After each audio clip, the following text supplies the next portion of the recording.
Hey, que pasa Calexico? Welcome back to the podcast. Really special episode of the podcast. This is not my first video chat episode, but it's the first from these crazy quarantine times. Before we begin, I want to thank my anchor sponsors. I want to thank Sergio and Jake. Thank you guys so much for sponsoring the podcast. Also want to invite everybody to shop local. I know we're trying to stay at home and social distance, but make sure if you want to go out and buy groceries, food, from restaurants, local restaurants, make sure you support our local businesses. Those are the people that during these times hurt the most and need to support the most. And yeah, I mean, if you don't know if they're doing takeout or delivery, I'm sure they're a phone call away. So make sure to give them a call and see if they're doing deliveries or takeout. Today's guest is a really good friend of mine that I met a long time ago at Dianza. He's somebody that I was telling him right now that ever since I met him, he's had this really calm demeanor. Like when things are going crazy, he never loses his cool. He's always, centered and calm and always has the right things to say, at least in my mind. And I wanted to share that with you guys because I know some of us are, maybe stressing out, freaking out a little bit because of the whole situation we're in. But I really wanted to share, this person because you can follow him on YouTube. He has a YouTube channel. You can also follow him on his Facebook where he has live streams where he'll talk to you guys and spread the word and calm you guys down if you need it and pray for you if you need that too. My guest today is Mr. Pedro Quintanilla. Thank you for being here. Oh, thank you for the invite. That's so cool that now I'm on the other side of the mic. I've seen these and I've been following you in regards to all the activity that you have with your vlogs and all the techie stuff. So it's cool. Thank you for the invite. And no, thank you for being on. Like I said, I really wanted to share you with my listeners. Normally when I start my episodes, I let my guests tell us a little bit about themselves. And if I'm not mistaken, you have really like a really good story of you growing up. You grew up in, was it Guadalajara you grew up, or was it? In this, yeah. Aguascalientes. Yeah, so just a little bit about myself. I was born and raised in Mexico. Grew up with my grandparents in Aguascalientes, Pabellón de Arteaga. Shout out to my hidrocálidos over there. But yeah, I grew up really old school. My grandparents, they were born in the early 1900s, 1914, and I think 1917. So as I grew up, they still had all their original customs from back then, and I kind of grew up with all those customs, believing about integrity, about respect towards elders. They gave me a big, solid foundation in church. Just even if I didn't want to go, my grandma, te vas a la iglesia, la misa de niños on Sunday. So I was there in the mornings, and sometimes I would be there late, and I'll sit in the railroad tracks from across the street and just to listen because she would send me. And so yeah, really very solid foundation. I'm very blessed by it, but also very humble. We didn't have the luxuries that we have here in the U.S., but I grew up without needing or without the basic provisions. I had my food, I had roof, we ate really well. I mean, I've always been I used to call myself Big Bone, but we know that the bones are the same. But I've always been a big boy, and for the average, I guess from the South, for the average, Mexican, I mean, I was pretty tall for my class. I've always been pretty tall since elementary, secundaria, prepa, and then from there, so yeah. So the story goes in regards to coming over here, just a quick I'm gonna go a little bit fast through my trip over here. My mom got me, I came as a little kid. I think it was in kinder and some elementary to try and be over here with my mom. It didn't work out, but lo and behold, I got all my papers done and everything straight. But it didn't work out, and I ended up going back, still in elementary, to Aguascalientes. Finished my elementary, finished my junior high, went to high school. In high school, so one of the things was over there, one of the big hits for me in my life, I remember, and I think that's part of how the Lord uses certain things in our life to prep us for bigger events that are coming in the future, and how we can be a blessing to others through our experiences. So one of the big events for me is the passing of my grandfather. He was my Apa Grande. He was like my dad. And I remember when I was 16 that he got really ill and he didn't make it. What impacted me the most about that is when all of a sudden over there in Mexico, everything's done so fast. Over here in the U.S., you know how it takes time to get everything organized, pay for all this and that, make sure you have a plot, make sure you have all these services. Over there, it was like so quick. In that moment when I still remember the day I was there at next door to the house. We had a little grocery store. I was there clerking the store, and my uncle had gotten there. He told me, go get the doctor because our grandfather, our dad is not responding. So I went running because we didn't have a car. So I went running. I ran like, I don't know, 7 blocks, went to get the doctor. The doctor came. And by the time he came, well, he just said that we did what we could. So the tough part for me was when my uncle said, and his name was also Pedro. My grandfather's name was also Pedro, and that's how I got my name. Mm. I remember my uncle said, get close so we can dress up our dad. So we carried my grandfather. He put my uncle got my arm like that. We both locked arms, and then we carried my grandfather like that so we could change him to put him in his coffin. So that was, oof. That was like, so think about that. Yeah. 15 years old, that the second, I guess the most impactful thing about that day was that by the time I went to the city hall, Presidencia, I went to get the death certificate, bring it back. He was already in the coffin, and people were already there praying the rosary and saying their condolences. It's just, a lot of people there. By the evening, I got some older uncles, great uncles, by the way. They got there, and one of the eldest ones, he reached out to shake my hand, and I was waiting for him to say something like my condolences or something. But the first thing he said, so it's you're next in guiding this family. Oh. I was like, okay. So then I said, all right. And right there, and then he just went inside, and right there, that's when it hit me that I was the eldest male in the household after my grandfather. Oh. In that household, it was my grandfather, my grandmother, 2 aunts, cousins, and myself, and I was the oldest male. So at the end of that year, I dropped out of high school. Wow. I'm a high school dropout, yeah, after my I ended my sophomore year, and I was like rocking and rolling. School's always been easy for me. I loved school, and during my sophomore year, I was taking trigonometry. I think I was getting ready to take calculus the following year. I was taking Greek language over there in Mexico instead of taking English only. I had English, but I was taking also other languages.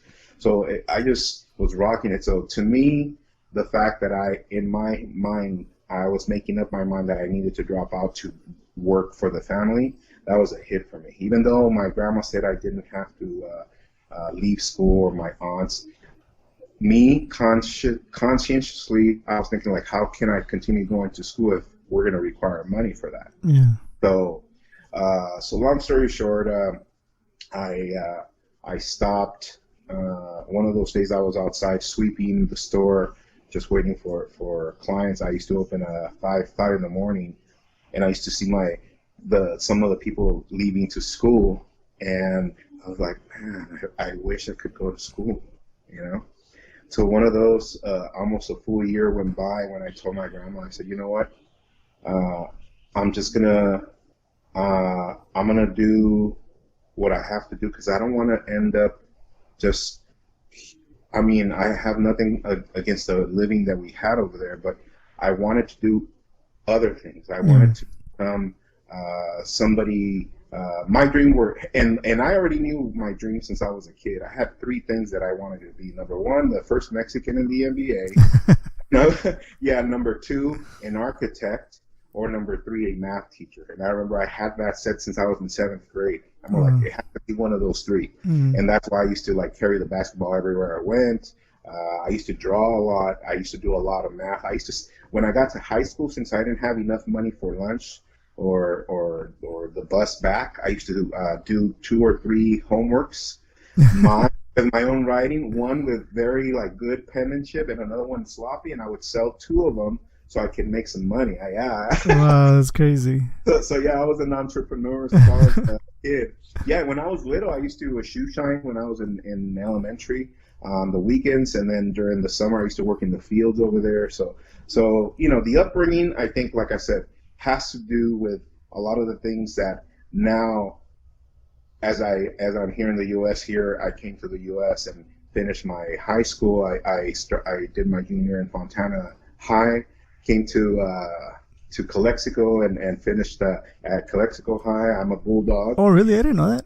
Yeah. And then from there, I got my bachelor's, got my master's. I got married. My wife has her bachelor's and her master's, and it's like it was incredible. It's just been an incredible and blessed time to be in education and be in the places that I was before, but now, you know, with the Lord's blessings. And I think that all of that comes to mind with all these situations with the kids, how in class I saw their faces, and some of the kids were a bit anxious, nervous, and me, I mean, they would see me, and we see it. I mean, for those of you that have family, I'm pretty sure you sense sometimes when your sons, your daughters, or your spouse, sometimes you get that energy and you feel sometimes that they're anxious or tense. We feel it. Yeah. So therefore, as teachers, same thing. I mean, I have them face to face, and I feel their energy, and what I try and do is to keep as homey as they can that classroom where they come in, because that's their second home. Yeah. You know, that's why when they come in, I have music going on. That's something that I've always had in my class. I don't have lyrics on most of the beats because they like certain music and I just don't like the lyrics. I just have my electronic turntables on my laptop and I do my own mixes so I can exclude the lyrics. And but I do have other music that I play throughout the class, and it's a fun environment, you know. And plus, the other thing is that, and this is what I don't understand, and all I have to think is that it's the Lord that's giving me this gift of being able to do a lot of technology stuff. I still remember when David Gastelum, and he walks in and he comes into my class and he's all cute. I'm like, yeah, I'm gonna change your projector.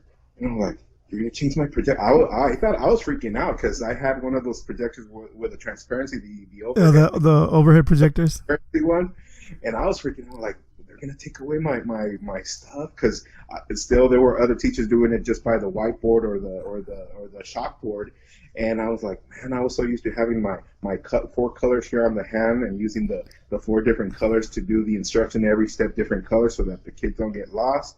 And all of a sudden he walks in, and all of a sudden he comes in with a LCD. I'm like, what? and that's what I like I said, I attribute all that to the Lord just being who He is, and just blessing and just using that for this. Because think about it. I mean, I'm able to communicate with them via YouTube. And now I'm including a little box screen of myself, so like that at least they can see me, because they, you know, before we would see each other daily, but now so at least they see me within the slide. And it's like, how would I be able to do that coming from a little town, Pabellón de Arteaga, Aguascalientes, where Yeah. we didn't even have a car. You know, it's one of those. It's one of those. It's like, you know, he knows exactly who to use and how to use us, all of us, in those moments that we need to be used. Yeah. Just how he's using you right now.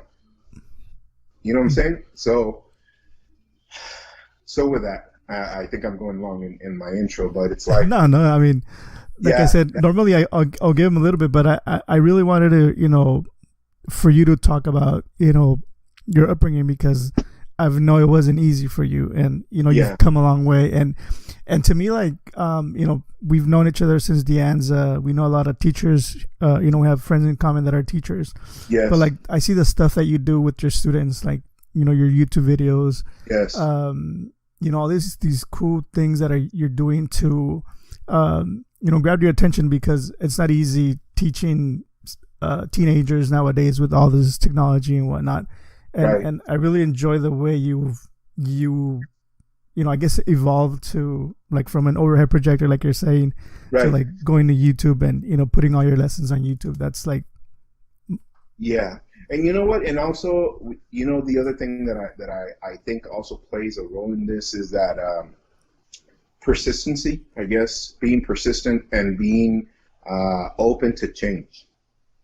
Yeah. Taking change as not only a challenge but an opportunity to grow.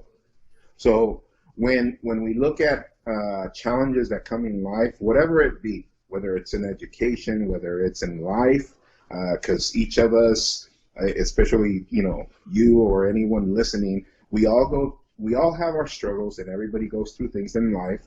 And there's some of us that sometimes it hits us so hard that we kind of like do a shell shock, and all of a sudden we kind of lose our pace, we lose our road, but for these situations, we need to really reach out to up and come beside us and encourage us, because we all have people that we know that they might use this time to be a person that's always thinking about the negative, about the things, thinking about the what ifs, but on the negative side. And instead of making people feel better, all of a sudden people feel worse by talking to them, instead of seeking someone that will bring us to the next step, which is taking that challenge and grow from it. Mm-hmm. So therefore, with technology, the same thing. It's like, I remember, I still remember clearly that David, Fernie, yourself, and Carlos Gonzalez was there. Yeah, and some other people that we created a tech team there at the Anza. And I remember the first time I came in, and that time I don't think you were there, but it was still David and the others. And then I remember I came in, I suggested a smart board, and to raise funds for a smart board, and then all of a sudden somebody thought, nah, you know, I think it's a little bit too expensive, and we're not ready financially for that. So he shot me down, and I get it. You know, I was, you know, fairly new, and I'm all right. The next year, we got together as a team again, and then that person that said that it wasn't a good idea, it wasn't David, it wasn't Fernie or Carlos or any of you. It was another teacher. They're like, I have a suggestion. And we're like, yeah, what is it? It's a very good suggestion. We can do fundraising with, what is it? Let's fundraise for a smart board. I'm like, wait a minute. What just happened? I was laughing because I was like, wait a minute, didn't I say that before? And lo and behold, they started fundraising for a smart board. At the end, we didn't get the smart board, but some of the monies went to get the inner right pads, the LCD projectors, get a toner for our printers that we printed a lot. And then we had the AR program, so there were computers needed, and we got a bunch of computers. So it was good stuff. And I still remember the progression as I continued going, that I continue just going to trainings every year. And that's what it is, you know, looking also at the lives of I'm a big Michael Jordan fan. How the time that he put into the gym and to prepare to be who he was. Same thing with rest in peace Kobe. Also, I remember when I saw him at in Las Vegas. I think it was 2000. I want to say 2008. I was waiting. I got there really early. I'm an early person. I try to get to places really early. I was there 1 hour early at the Mac Center, and all of a sudden I hear a basketball dribbling out of the inside of the gym, and all of a sudden I see, guess who comes out? The only person coming out, Kobe. For a full hour, he was shooting around, warming up for the game.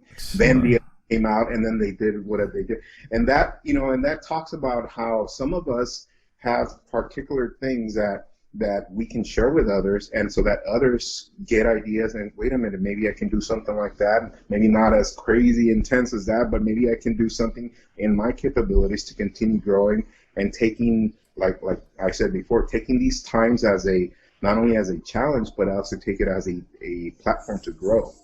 So therefore, in regard to that, as I progress through education, I also worked for the county office of it for 4 years, math coordinator for the county. Mm-hmm. But I was also always pushing the tech, the techie area for my teachers and using that for mathematics and so on and so forth.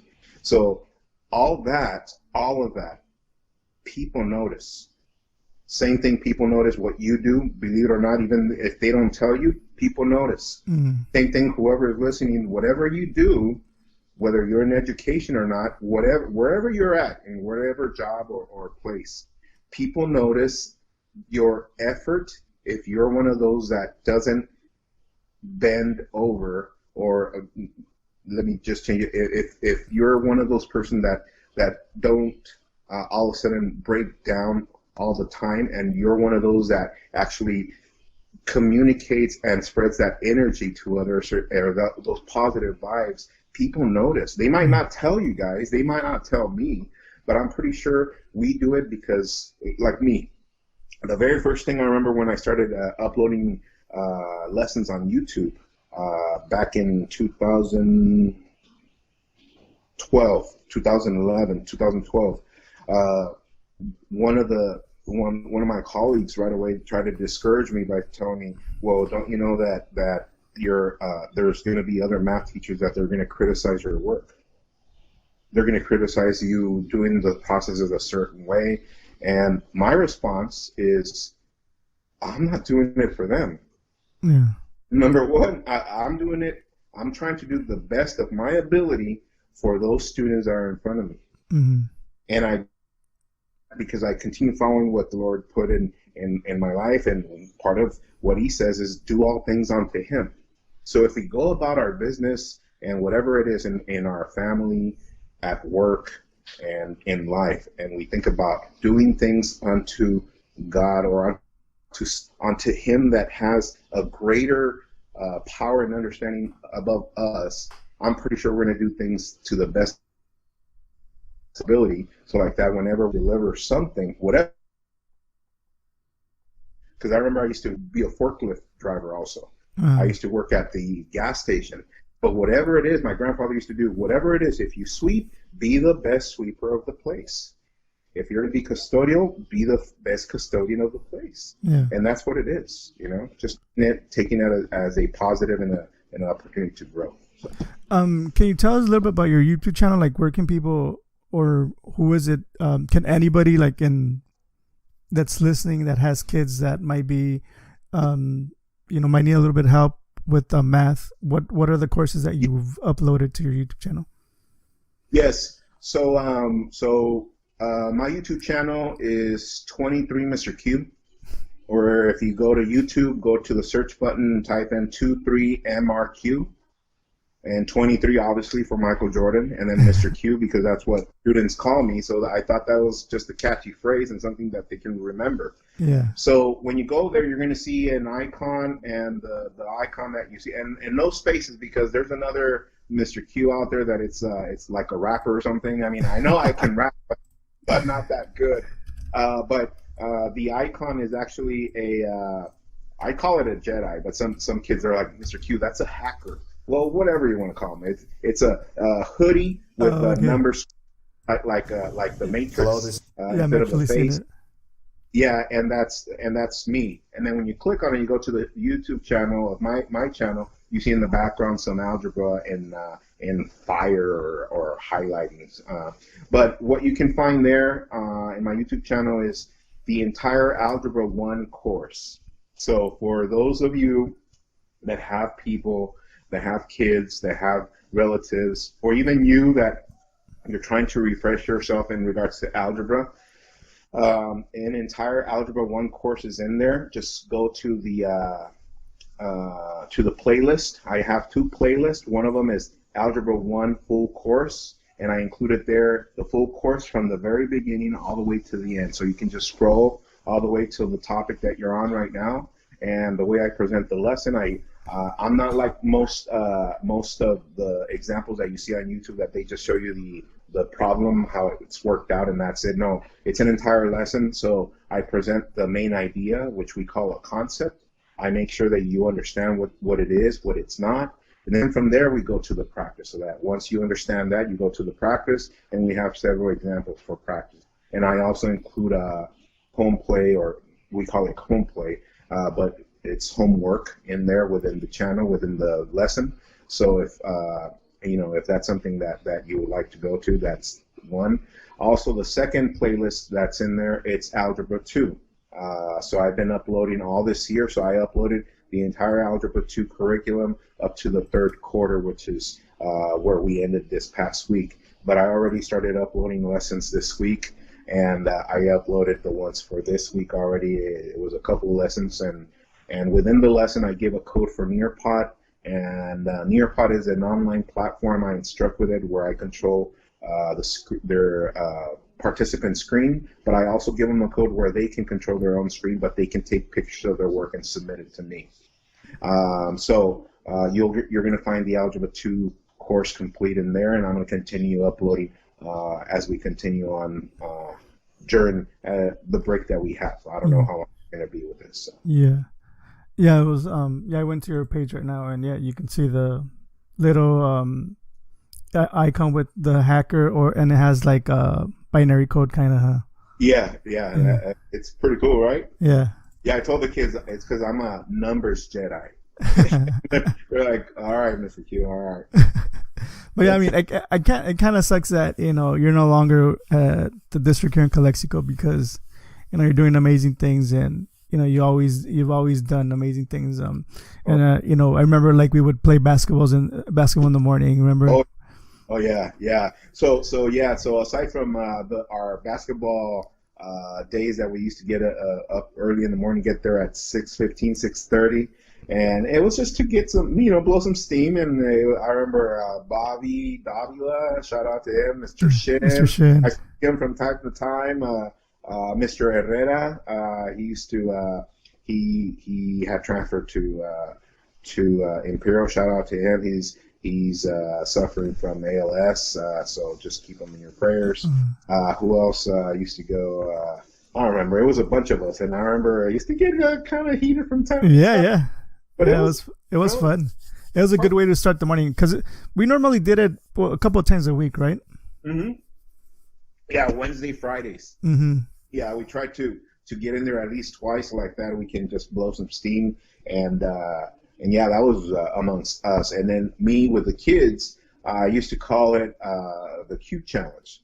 So towards the second semester, I used to put on my window or on my door paper. I used to tape it outside the door or the window, and I would challenge anyone that would sign up. I can play them one-on-one, and if they won, I said, I'll give you an A+ for the semester. They're like, what? So, I had some dreamers that lined up. They all tried, but, it didn't happen. I always came victorious, thank God. Yeah. Well, you're lucky that you didn't play with none of these kids that won the IBL champ, right? Oh, no, I didn't have them, but what? I did see J-Rod the other day when they played against Imperial. I went to see our Imperial Calexico game, and I went to say hi to the coaches, and J-Rod, shout out to Juan Rodriguez. Yeah, also a good friend of ours from the Anza days. So yeah, Yeah, it's crazy. Now I want to talk about like the live streams you've been doing. yeah, Like I told you before, I'm not a religious person. There's times when I've reached out to God when I've been in hard times, right? yeah, But I was watching your live stream, and it's soothing to see you speak the word, and share your thoughts, and pray for right, people that are struggling. right, And I think that it's important, especially in these times. right. So how that came about is that um, one of my traditions as a teacher in education is that I start my school year with prayer. I start, and so I'm going to give you my routine for the year so that you have something to chew on. For example, we don't go back to school after the summer till the last week of August or the third week of August, per se. Mm-hmm. Me, like I said, my work routine, I go back the first week of August. So me, by the time my colleagues already are getting there little by little, I already have my classroom ready. I already have my whole school year pacing guide ready, and I already have all my PowerPoint presentations ready for the school year with lessons and all. Why? Because I just, I go with that same idea in regards to Jordan, how he put in the work, and you got to do things as best as you can. So with that said, same thing. I start my year with prayer. I don't know the students that I'm going to have. I don't know the parents I'm going to meet. And sometimes I don't know some of the colleagues that I'm going to get new on campus. But one thing I do know that I need to pray for all of us to have a good mindset going into doing the work that we do. And when this came about in regards to the virus going on, like I told my students, and that's another thing. I stop my lesson like once a month. I mean, I don't have to follow the pacing guide day by day. We are teachers, but if you think about it, what do you guys remember of your math teacher from you going to school? Some of you just remember their name, and some of you don't even remember their name. Well, I was lucky to have Mr. Lewis, so Yeah. So some of us, we remember the person that we had in front. We remember the character of that person, and we remember how we felt in that class. But if I was to ask you, well, do you remember the quadratic formula? Well, yeah, you were like, I don't remember that. And that's the thing. Same thing with me. I started reflecting on all that, and I don't remember. I mean, I remember what we used to call my favorite math teacher, but I don't remember exactly what he taught me. But I remember he made us feel welcome in that class. He made us feel like we could be safe in that class, that nobody was going to judge us in regards to being not good at math or good at math. We just did what we did to get through that class, and it was fun. And same thing with me. I've used that same approach in the classroom, that I stop the class once a month to talk to them about real stuff, things that are going on outside the classroom, and like I tell them in class, be nice.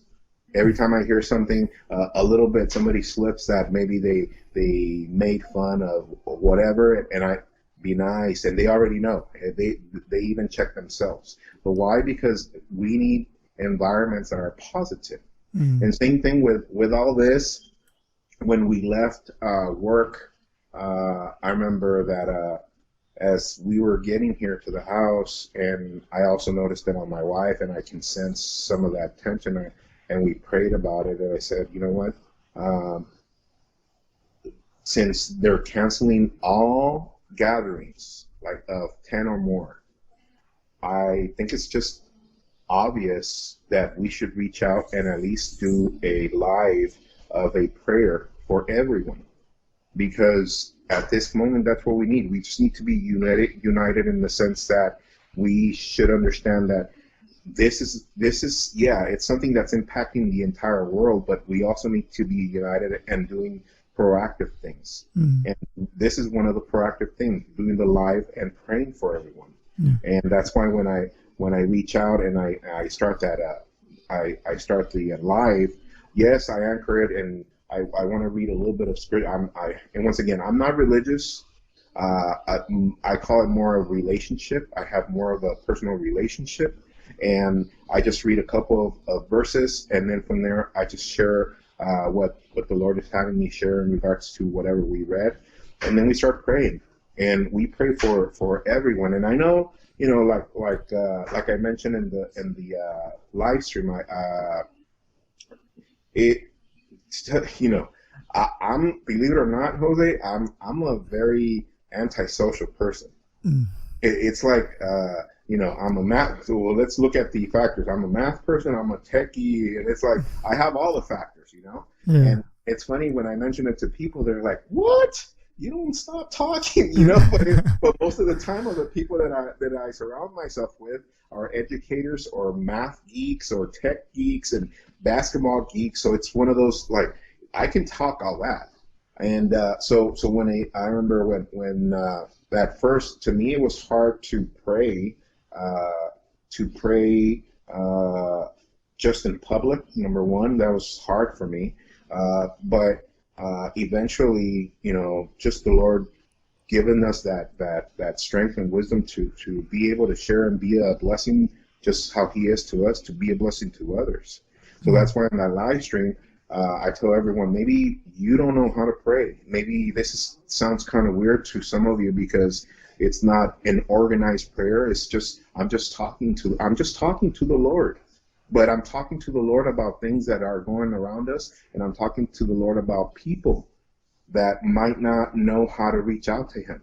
That's why we're going to start first. Let's lift up the elderly. Okay, the elderly are the ones in the front that are going to be most affected. Let's lift them up. Think about all those in your family that are elderly. Let's start praying for all them. And then from there we go. Let's start with the paramedics, the doctors, and the nurses, because a lot of the people that I know and students that I know are working in the medical field. I mean, I've been to draw blood. I hate needles. Okay, if you're one of my students, if you're a nurse or a doctor, remember, be nice. I don't like needles. So, and when I go there, the other day, not too long ago, I went to do that test that they have us do, like so many years, the TB. The TB test, yeah. And the nurses go, "Wait a minute," the person, "Are you Mr. Q?" I'm like, "Yeah." "Oh, well, you weren't my teacher, but I remember you." I'm like, "Well, I don't like needles." So be nice. So they're like, "Yeah, I'll be nice." So anyways, and that's what I'm saying. We need to reach out and just share what the Lord's given us in regards to that. He's blessed me, my wife, my family so much that I just want to share with others so that they can understand that this is going to pass. We just need to be proactive about it. But in the meantime, we need people that are going to uplift our spirits. We need to unplug. Yes, we need to be on top of the news and find out what's happening with the news. But don't be plugged in just to looking for articles about the Bible and all this and that, because all you're going to do, you're going to collapse all your thoughts in your brains. You're going to focus on that, and also your tunnel vision is just on that. You need people to bring positive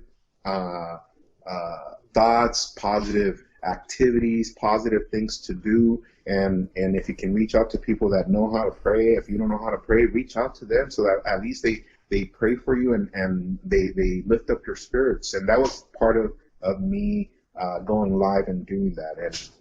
And it's not long. I told my wife, I think we just need to go through the amount of people that the Lord puts in our heart. We'll go from the elderly to the nurses to the teachers to staff to store clerks or whomever. We just start praying for everyone. But one at a time, so at least we're more conscientious. And then whoever's live, we just pray for everyone that's live with us at that moment, just so that the Lord gives us that sense of comfort, that sense of of just continue on, to continue on that faith and boldness that we need to know, what, we're going to be good.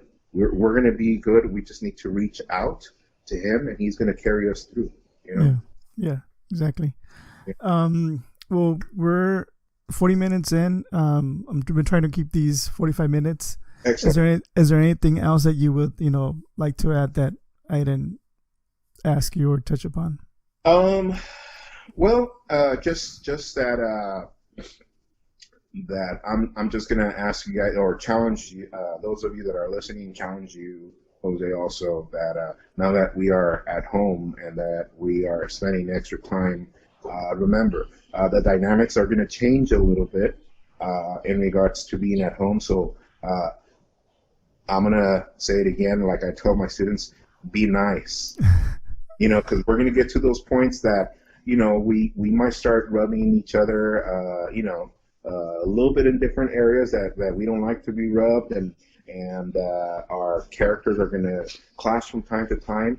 But be the one person that counts to 20 if they tell you something, and then you're counting to 20. Maybe 23. Or 23, there you go. and if you can, during that time, pray. At that moment, when you feel that you're about to say something that's not going to be productive, something that's going to be something negative, pray in your brain quietly to give you that time to bring peace between them. Because, like I said, I do believe that God has a purpose for all this, and he's going to get us through this. But there's also people and what I call it the enemy of what the Spirit wants us to do positively. There's also, we're going to have that negative thing going on. So we need to be aware that your spouse is not the enemy. Your spouse is not against you. Yes, we are going to rub, but remember, we need to be together, because we're going to come to situations that some of you, as a matter of fact, some of you right now that you're listening, you're probably thinking, you're going through a situation in your home, and you're probably thinking like, man, I'm almost done with this. I'm tired of this. Well, tell you what, do a prayer. Pray to the Lord. Pray up to God and have him, and just, you don't have to know any prayer. Just say in your own words, in your own mind, what you feel, and he's going to listen. He doesn't need any words from our mouth, out from our mouth. He doesn't need to look at our appearances. He looks our inside in our mind and in our heart, and he'll listen. Just be sincere and just reach out to him. Yeah. All right, Mr. Q, thank you so much for sharing, your calmness and your wisdom, and not only spiritual, but, academically, in terms of, all your YouTube channels and your live streams. Like I said, I really wanted to share, you as a person with my listeners, because you're somebody that I, think from time to time whenever, going to work, and I see you post something on Facebook or on YouTube. I remember that, all those good times we had as coworkers at the Anza, and right. And like I said, like how calm and easygoing you are, and yeah. and especially, like I said, watching your live streams, I thought that, I really wanted to share you with my listeners and with people out there in general, that, thank you. We're going through this together, and yes. And what better way than, to meet somebody that can bring a little bit of calm in all of us. Thank you. But yeah, thank you so much. Thank you guys for listening. And like I said, stay calm, wash your hands, support local businesses. Be nice. Be nice. Don't hang up yet. I'm just gonna end the stream.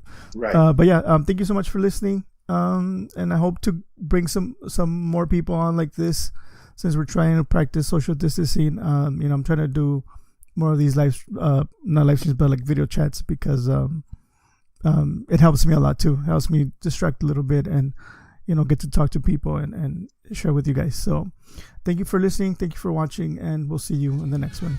Later, guys. Peace.